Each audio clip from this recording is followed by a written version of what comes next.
या देवी सर्वभूतेषु मातृरूपेण संस्थिता नमस्तस्यै नमस्तस्यै नमस्तस्यै नमो नमः। स्वागत है आपका हमारे चैनल द रिलीजियस लाइफ में। माता रानी की कृपा आप पर और आपके परिवार पर हमेशा बनी रहे।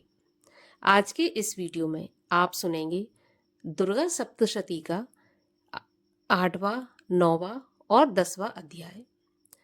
तो कथा आरंभ करने से पहले आपसे अनुरोध है कि अगर अभी तक आपने हमारे चैनल को सब्सक्राइब नहीं किया है तो कृपया चैनल को सब्सक्राइब कर लें। आज की कथा अच्छी लगे तो लाइक अवश्य करें और कमेंट में जय माता दी जरूर लिखें। तो चलिए अब हम शुरू करते हैं दुर्गा सप्तशती का 8वां अध्याय। मैं अणिमा आदि सिद्धिमयी किरणों से आवृत भवानी का ध्यान करता हूँ। उनके शरीर का रंग लाल है, नेत्रों में करुणा लहरा रही है तथा हाथों में पाश, अंकुश, बाण और धनुष शोभा पाते हैं। ऋषि कहते हैं चंड और मुंड नामक दैत्यों के मारे जाने पर तथा बहुत सी सेना का संहार हो जाने पर दैत्यों के राजा प्रतापी शुंभ के मन में बड़ा क्रोध हुआ और उसने दैत्यों की संपूर्ण सेना को युद्ध के लिए कूच करने की आज्ञा दी। वह बोला, आज उदययुध नाम के 86 दैत्य सेनापति अपनी सेनाओं के साथ युद्ध के लिए प्रस्थान करें। कंबु नाम वाले दैत्यों के 84 सेनानायक अपनी वाहिनी से घिरे हुए यात्रा करें। 50 कोटि वीर कुल के और 100 धौम्र कुल के असुर सेनापति मेरी आज्ञा से सेना सहित कूच करें। कालक, दोहर्द, मौर्य और काल के असुर भी युद्ध के लिए तैयार हों। मेरी आज्ञा से तुरंत प्रस्थान करें। भयानक शासन करने वाला असुर राज शुंभ इस प्रकार आज्ञा दे हजारों बड़ी बड़ी सेनाओं के साथ युद्ध के लिए प्रस्थित हुआ। उसकी अत्यंत भयंकर सेना आती देख चंडिका ने अपनी धनुष की टंकार से पृथ्वी और आकाश के बीच का भाग गुंजा दिया।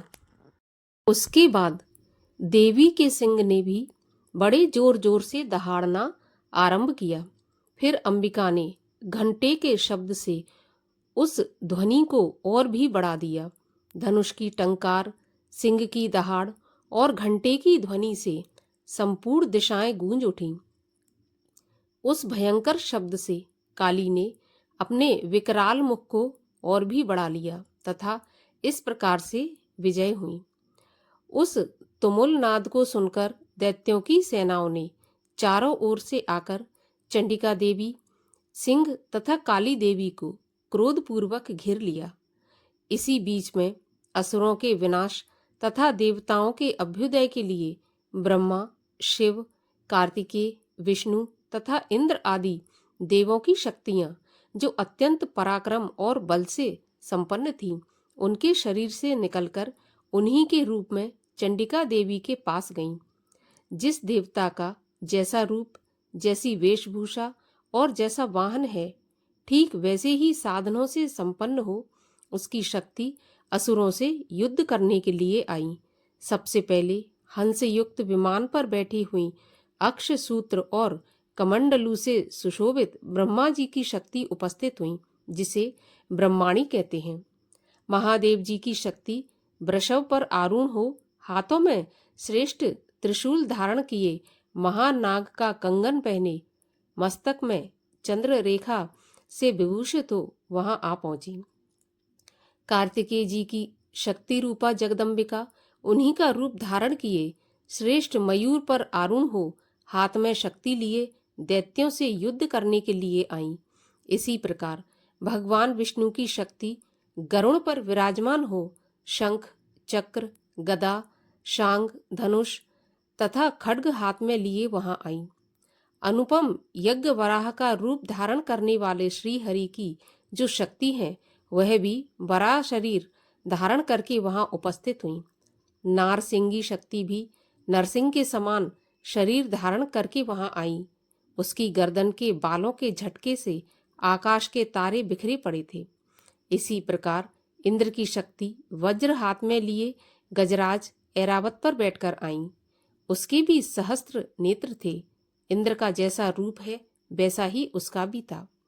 उसके बाद उन देव शक्तियों से घिरे हुए महादेव जी ने चंडिका से कहा, मेरी प्रसन्नता के लिए तुम शीघ्र ही इन असुरों का संहार करो। तब देवी के शरीर से अत्यंत भयानक और परम उग्र चंडिका शक्ति प्रकट हुई, जो सैकड़ों गीदड़ियों की भांति आवाज करने वाली थी।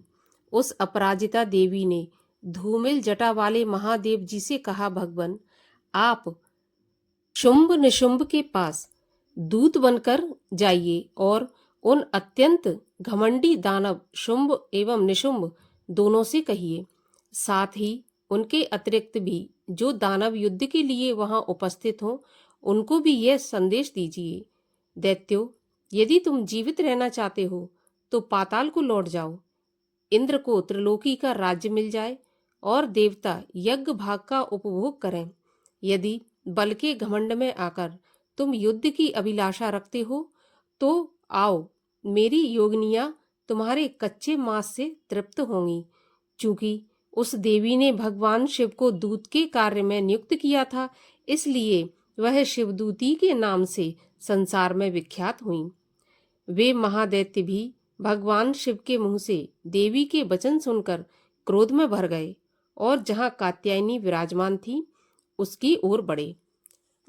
वे दैत्य पहले ही देवी के ऊपर बाण, शक्ति और रिष्टि आदि अस्त्रों की बरसात करने लगे।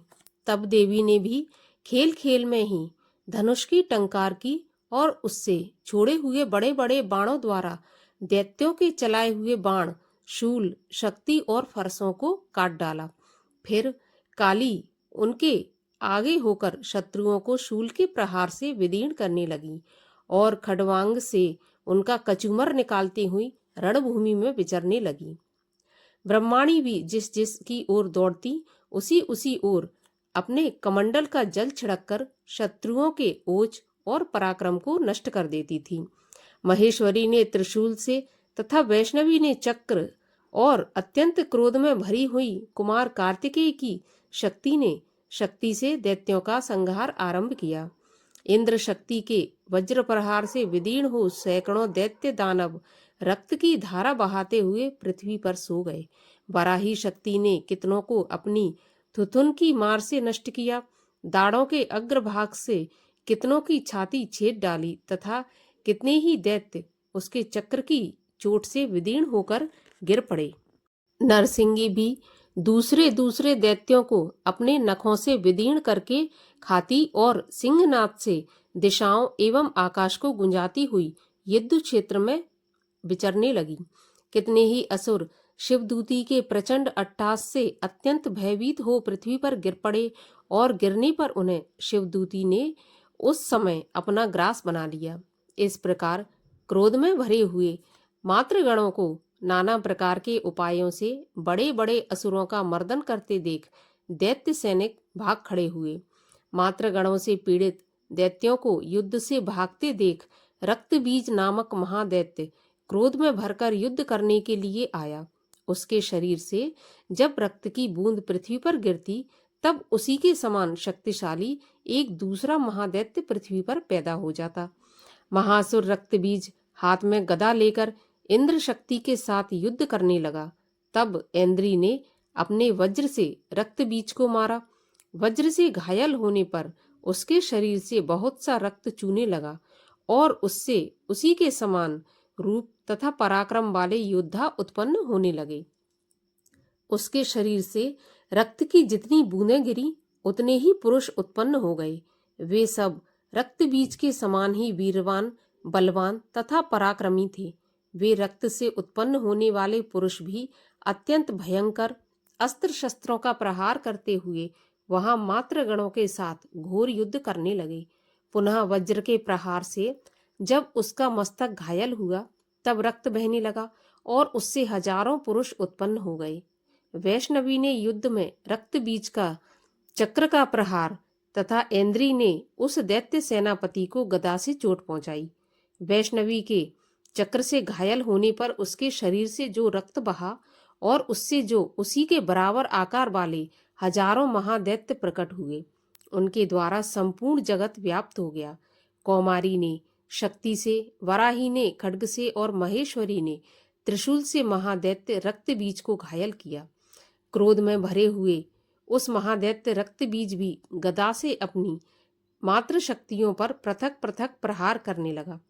शक्ति और शूल आदि से अनेक बार घायल होने पर जो उसके शरीर से रक्त की धारा पृथ्वी पर गिरी, उससे भी निश्चय ही सैकड़ों असुर उत्पन्न हुए। इस प्रकार उस महादैत्य के रक्त से प्रकट हुए असुरों द्वारा संपूर्ण जगत व्याप्त हो गया। इससे उन देवताओं को बड़ा भय हुआ।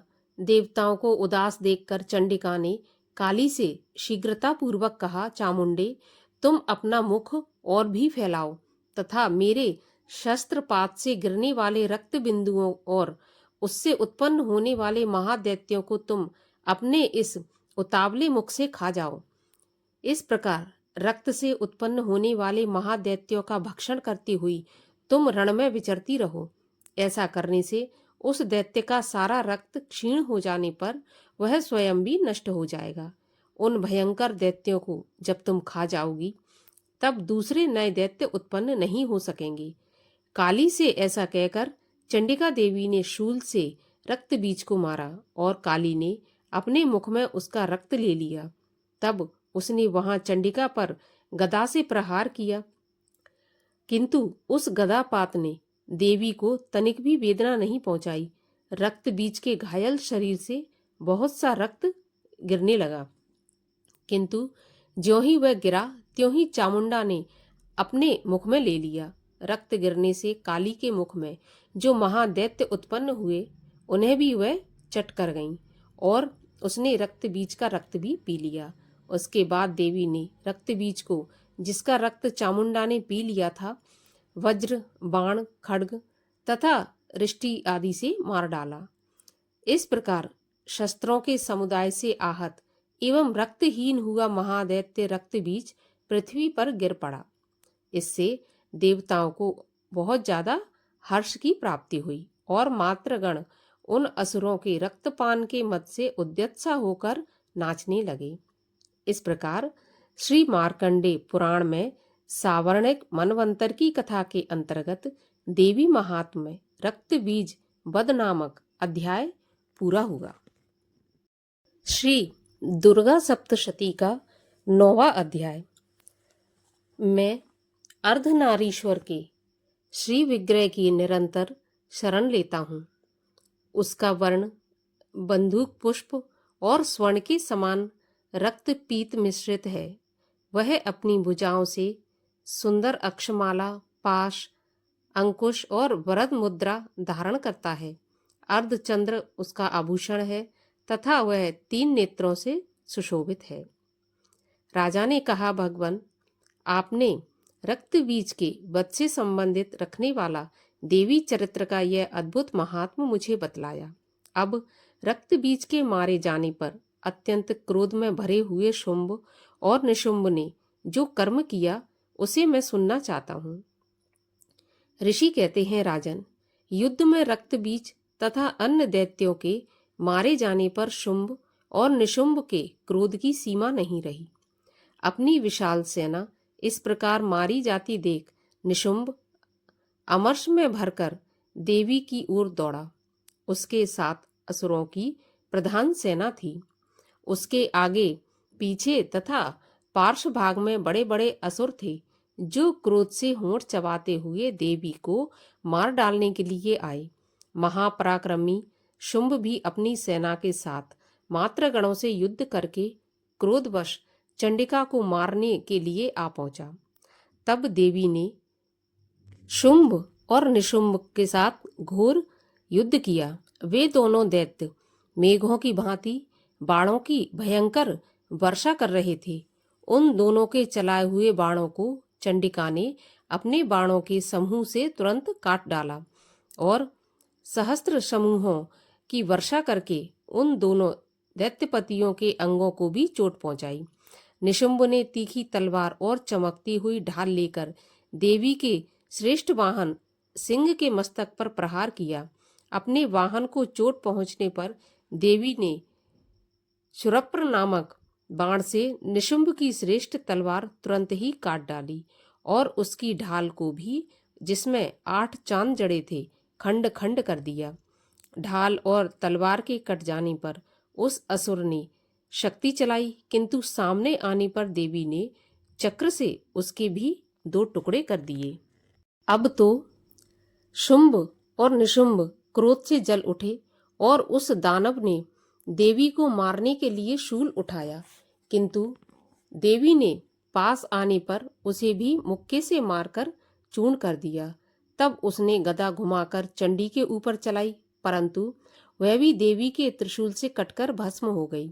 उसके बाद दैत्यराज निशुंभ को फरसा हाथ में लेकर आते देख देवी ने बाण समूहों से घायल कर धरती पर सुला दिया।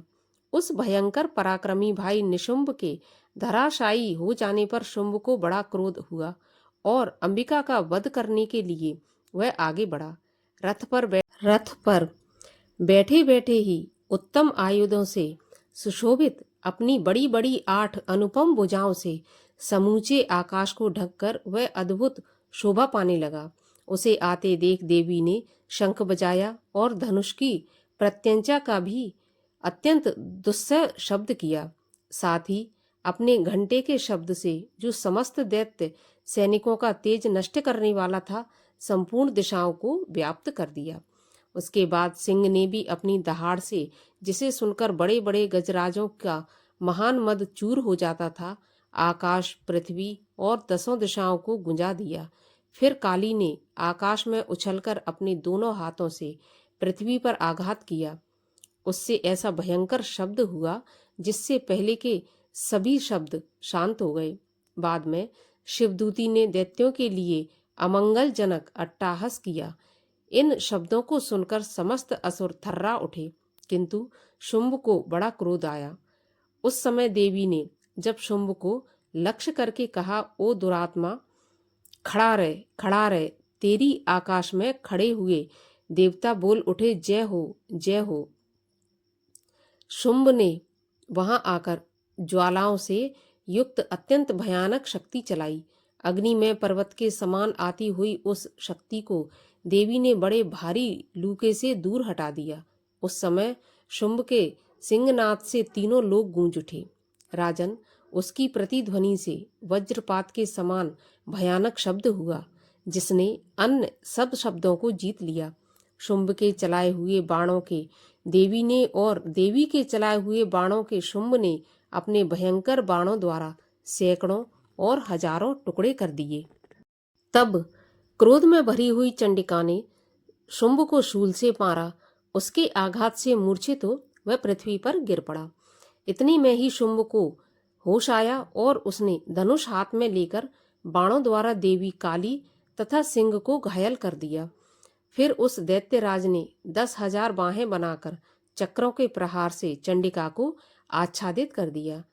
तब दुर्गम पीड़ा का नाश करने वाली भगवती दुर्गा ने कुपित होकर अपने बाणों से उन चक्रों तथा बाणों को काट गिराया। यह देख निशुंभ दैत्य सेना के साथ चंडिका का वध करने के लिए हाथ में गदा ले बड़े वेग से दौड़ा। उसके आते ही चंडी ने तीखी धार वाली तलवार से उसकी गदा को शीघ्र ही काट डाला। तब उसने शूल हाथ में ले लिया। देवताओं को पीड़ा देने वाले निशुंभ को शूल हाथ में लिए आते देख चंडिका ने वेग से चलाए हुए अपने शूल से उसकी छाती छेद डाली।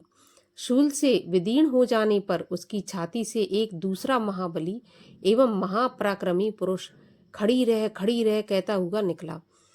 उस निकलने हुए पुरुष की बात सुनकर देवी अट्टहास कर हंस पड़ी और खड्ग से उन्होंने उसका मस्तक काट डाला। फिर तो वह पृथ्वी पर गिर पड़ा। बाद में सिंह अपनी दाढ़ों से असुरों की गर्दन कुचलकर खाने लगा। यह बड़ा भयंकर दृश्य था। उधर काली तथा शिवदूती ने भी अन्य दैत्यों का भक्षण आरंभ किया। कौमारी की शक्ति से विदीर्ण होकर कितने ही महादैत्य नष्ट हो गए। ब्रह्माणी के मंत्रपूत जल से निस्तेज होकर कितने ही भाग खड़े हुए, कितने ही दैत्य महेश्वरी के त्रिशूल से छिन्न भिन्न होकर धराशायी हो गए। वराही के तुतुन के आघात से कितनों का पृथ्वी पर कचूमर निकल गया। वैष्णवी भी अपनी चक्र से दानवों के टुकड़े टुकड़े करने लगी। इंद्री के हाथ से छूटे हुए वज्र से भी कितने ही प्राणों से हाथ धो बैठे। कुछ असुर नष्ट हो गए, कुछ उस महायुद्ध से भाग गए तथा कितने ही काली शिवदूती तथा सिंह के ग्रास बन गए। इस प्रकार श्री मार्कंडेय पुराण में सावर्णिक मनवंतर की कथा के अंतर्गत देवी महात्म्य निशुंभ वध नामक 9वां अध्याय पूरा हुआ। दुर्गा सप्तशती का 10वां अध्याय। मैं मस्तक पर अर्धचंद्र धारण करने वाली शिव शक्ति स्वरूपा भगवती कामेश्वरी का हृदय से चिंतन करता हूँ। वे तपाए हुए स्वर्ण के समान सुंदर हैं। सूर्य, चंद्रमा और अग्नि, यही 3 उनके नेत्र हैं तथा वे अपने मनोहर हाथों में धनुष, बाण, अंकुश, पाश और शूल धारण किए हुए हैं। ऋषि कहते हैं, राजन, अपने प्राणों के समान प्यारे भाई निशुंभ को मारा गया देखकर तथा सारी सेना का संहार होता जान शुंभ ने कुपित होकर कहा, दुष्ट दुर्गे, तू बल के अभिमान में आकर झूठ मूठ का घमंड मत दिखा। तू बड़ी माननी बनी हुई है, किंतु दूसरी स्त्रियों के बल का सहारा लेकर लड़ती है। देवी बोली, ओ दुष्ट, मैं अकेली ही हूँ। इस संसार में मेरे सिवा दूसरी कौन है? देख, ये मेरी ही विभूतियां हैं, अतः मुझमें ही प्रवेश कर रही हैं। बाद में ब्रह्माणी आदि समस्त देवियां अंबिका देवी के शरीर में विलीन हो गईं। उस समय केवल अंबिका देवी ही रह गईं। तब देवी बोली, मैं अपनी ऐश्वर्य शक्ति से अनेक रूपों में यहाँ उपस्थित हुई थी। उन सब रूपों को मैंने समेट लिया। अब अकेली ही युद्ध में खड़ी हूँ। तुम भी स्थिर हो जाओ। ऋषि कहते हैं, बाद में देवी और शुंभ दोनों में सब देवताओं तथा दानवों के देखते देखते भयंकर युद्ध छिड़ गया। बाणों की वर्षा तथा तीखे शस्त्रों एवं दारुण अस्त्रों के प्रहार के कारण उन दोनों का युद्ध सब लोगों के लिए बड़ा भयानक प्रतीत हुआ। उस समय अंबिका देवी ने जो सैकड़ों दिव्य अस्त्र छोड़े, उन्हें दैत्यराज शुंभ ने उनके निवारक अस्त्रों द्वारा काट डाला। इसी प्रकार शुंभ ने भी जो दिव्य अस्त्र चलाए, उन्हें परमेश्वरी ने भयंकर हुंकार शब्द के उच्चारण आदि द्वारा खिलखिल में ही नष्ट कर दिया। तब उस असुर ने सैकड़ों बाणों से देवी को आच्छादित कर दिया। यह देख क्रोध में भरी हुई उन देवी ने भी बाण मारकर उसका धनुष काट डाला। धनुष कट जाने पर फिर दैत्यराज ने शक्ति हाथ में ली, किंतु देवी ने चक्र से उसके हाथ की शक्ति भी काट गिराई। तत्पश्चात दैत्यों के स्वामी शुंभ ने चांद वाली चमकती हुई ढाल और तलवार हाथ में ले उस समय देवी पर धावा किया। उसके आते ही चंडिका ने अपने धनुष से छोड़े हुए तीखे बाणों द्वारा उसकी सूर्य किरणों के समान उज्जवल ढाल और तलवार को तुरंत काट दिया। फिर उस दैत्य के घोड़े और सारथी मारे गए। धनुष तो पहले ही कट चुका था, अब उसमें अंबिका को मारने के लिए उद्यत हो भयंकर मुदगर हाथ में लिया। उसे आते देख देवी ने अपने तीक्ष्ण बाणों से उसका मुदगर भी काट डाला। इस पर भी वह असुर मुक्का तानकर बड़े बेग से देवी की ओर झपटा। उस दैत्यराज ने देवी की छाती में मुक्का मारा, तब उन देवी ने भी उसकी छाती में एक चांटा जड़ दिया। देवी का थप्पड़ खाकर दैत्यराज शुंभ पृथ्वी पर गिर पड़ा, किंतु पुनः सहसा पूर्ववत उठकर खड़ा हो गया। फिर वह उछला और देवी को ऊपर ले जाकर आकाश में खड़ा हो गया। तब चंडिका आकाश में भी बिना किसी आधार के ही शुंभ के साथ युद्ध करने लगी। उस समय दैत्य और चंडिका आकाश में एक दूसरे से लड़ने लगे। उनका वह युद्ध पहले सिद्ध और मुनियों को विस्मय में डालने वाला था। फिर अंबिका ने शुंभ के साथ बहुत देर तक युद्ध करने के बाद उसे उठाकर घुमाया और पृथ्वी पर पटक दिया। तब समस्त दैत्यों के राजा शुंभ को अपनी ओर आते देख देवी ने त्रिशूल से उसकी छाती छेदकर उसे पृथ्वी पर गिरा दिया। देवी के शूल की धार से घायल होने पर उसके प्राण पखेरु उड़ गए और वह समुद्रों, द्वीपों तथा पर्वतों सहित समूची पृथ्वी को कपता हुआ भूमि पर गिर पड़ा। उसके बाद उस दुरात्मा के मारे जाने पर संपूर्ण जगत प्रसन्न एवं पूर्ण स्वस्थ हो गया तथा आकाश स्वच्छ दिखाई देने लगा। पहले जो उत्पात सूचक मेघ और उल्कापात होते थे वे सब शांत हो गए तथा उस दैत्य के मारे जाने पर नदियां भी ठीक मार्ग से बहने लगीं। उस समय शुंभ की मृत्यु के बाद संपूर्ण देवताओं का हृदय खुशी से भर गया और गंधर्वगण मधुर गीत गाने लगे। दूसरे गंधर्व बाजे बजाने लगे और अप्सराएं नाचने लगी। पवित्र वायु बहने लगी। सूर्य की प्रभा उत्तम हो गई। अग्निशाला की बुझी हुई आग अपने आप प्रज्वलित हो उठी तथा संपूर्ण दिशाओं के भयंकर शब्द शांत हो गए। इस प्रकार श्री मार्कंडेय पुराण में सावर्णिक मनवंतर की कथा के अंतर्गत देवी महात्म्य शुंभ वध नामक 10वां अध्याय पूरा हुआ।